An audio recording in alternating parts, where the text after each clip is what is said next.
Originally we had a meeting with Karim Bashir and from Catch Sports and Global Game Sports, and BT were really enthusiastic about this because of their involvement with the Olympic sponsorship.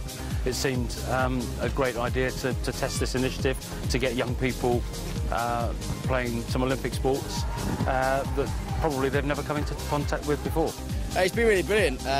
Lots of kids getting involved and everyone seems to have really enjoyed it. Yeah, it's been a really great day. Not as many schools as we'd like to currently do it. Increasingly more are, but for now it's really good for kids to get a taste of it, see if they enjoy it, and if they aren't, we can put them in the right direction of a club.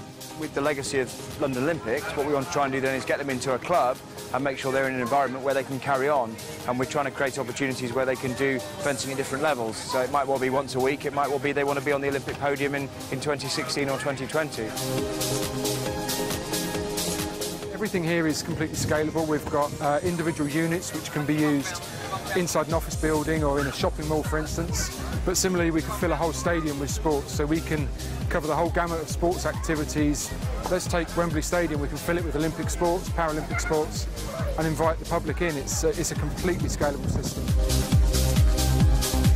2012, we see this being a building process. Events such as the Fidelity Blenheim horse trials is a great example, but then there's public events, not necessarily sport related, but just where you've got a lot of public shows, where people need to interact. Brands want to get their name in front of people, let them know they're involved in the Olympics, but also let them know that they're not just in it for cynical reasons, they're there to help, get the kids involved in sport.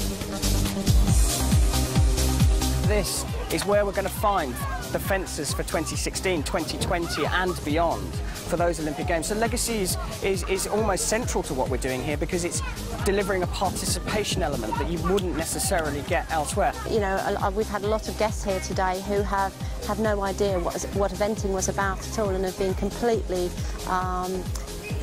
incentivised and are so keen to have a go now, and that's exactly what you're doing with your area, and encouraging people to have a go at a sport they may never have tried. And in all sports, that's something we want to do, is to encourage people to just try something and before you make any decisions about it. My hero in when I was a kid was Seb Coe, and if I'd ever met him and he'd said to me, come and do sport, goodness knows what would have happened, because he was just a god. I'm not putting myself on the same level, but if I can inspire any kid today to want to take up any of these sports, then I think I've done my job. The other thing about it, and you mentioned the sponsors here are absolutely critical to the delivery of this. It can't be done without the sponsors, it can't be done without funding, but the funding is going to the small people of this world that are going to be taking on the sport in the future. This is a time to find your future stars, and with the footfall that you have in an event like this, a sponsor can't fail to deliver.